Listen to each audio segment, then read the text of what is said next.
Hello guys, welcome back to my new blog. আশা করি সবাই ভালো আছো। আজকে আমি শেয়ার করব তোমাদেরকে আমাদের এক্সাম সেন্টারটা কোথায় পড়েছে।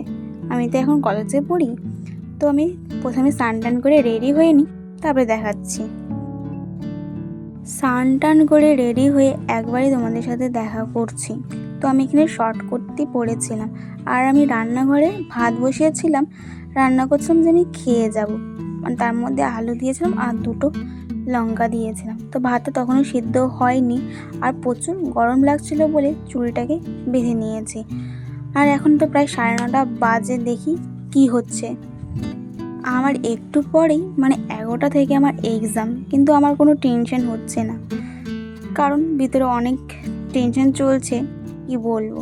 তো ভাতটা হয়ে যাওয়ার পরে নিজের জন্য আলু ছেড়ে নিয়েছি, লবণ তেল লঙ্কা দিয়ে মেখে খেয়ে নিয়েছি। আর আমি এখানে বেরোচ্ছিলাম এক্সাম সেন্টারের জন্য। তো তোমরা ভাবছো আমি একাই যাচ্ছি, না আমি একাই যাচ্ছি না, আমার বান্ধবীরাও আছে, তারাও যাবে। আমি আমার বাড়ি থেকে বাস স্ট্যান্ড অবধি একাই যাই, তারপর সবার সাথেই দেখা হয়ে যায়। আর তোমরা তো এই রাস্তাটা চেনোই, যেটা আমি দেখিয়ে থাকি আমার ভ্লগে, ভিডিওতে, মিনি ভ্লগে। এই রাস্তা দিয়ে যাচ্ছিলাম। আমাদের বাড়ি থেকে প্রায় বাস স্ট্যান্ডে যেতে 5 থেকে 10 মিনিট লাগে, তার বেশি তো লাগে না। আর আমাকে কেমন লাগছে সেটা কিন্তু তোমরা জানো।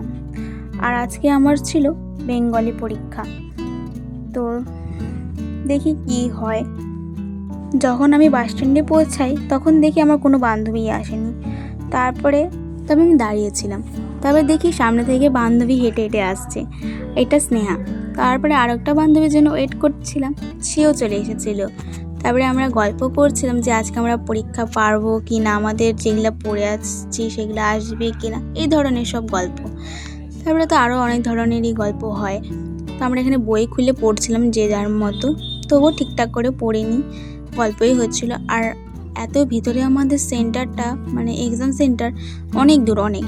আর এখানে না বিশাল বড় একটা কালী ঠাকুরের পুজো হয়, তাই ওখানে হাতটা ছিল। তো এখানে আমরা যাচ্ছিলাম, আর এটা গ্রামবর্তী মানে এলাকা, যেখানে গ্রামের সব কিছু। আর এত বড় রাস্তায় এত দূরে আমাদের সেন্টারটা, যেটা আমাদের যেতে প্রায় 40 মিনিট লাগে। আর আজকে তো সোমবার, তাই সবাই সোমবারের মানে শিব ঠাকুরের মাথায় জল ঢালছিল। তারপরে আমরা এক্সাম সেন্টারে মানে যেখানে আমাদের ঘরটা পড়েছিল সেখানে আমরা বসে গিয়েছিলাম। আর তোমরা ভাবছো যে ঘরটা খালি কেন, আমাদের কিন্তু এক্সাম শেষ। আর দেখতে পাচ্ছ কলেজটা এরকম ছিল, আমাদের কলেজের মতনই, কিন্তু ভালো ছিল। আর এক্সাম সেন্টার থেকে আমরা যখন সবাই আসছিলাম, হেঁটে হেঁটেই আসছিলাম, কারণ তখন একটা গাড়িও আমাদের বাড়ির দিকে আসবে না, বুনিয়াদপুরের দিকে। তারপর অনেক কষ্টে একটা টোটো পাওয়া গিয়েছে, তারপর সেখান থেকেই টোটো নিয়ে আসছিলাম। আর রাস্তার মধ্যে বাড়িঘর দেখতে, রাস্তা দেখতে, এগুলো দেখতে ভালোই লাগে বেশ, গাছপালা। আর যেদিকে আমাদের সেন্টারটা সেখানে অনেক জমি জায়গা, সেখানে খুব কম বাড়ি আছে বলতে গেলেও নয়, আছে, কিন্তু জমি জায়গা যেখানে আছে সেখান দিয়ে হাওয়াও কিন্তু অনেক ভালো আসছিল।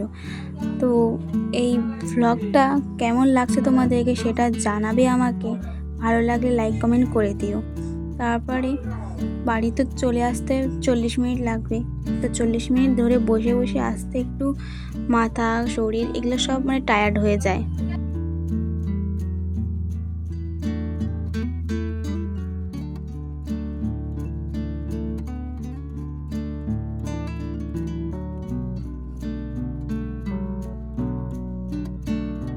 আর যখন দেখি চেনা পরিচিত রাস্তায় উঠে পড়েছি, তখন ভাবি হ্যাঁ বাড়ি তো চলে এসেছি।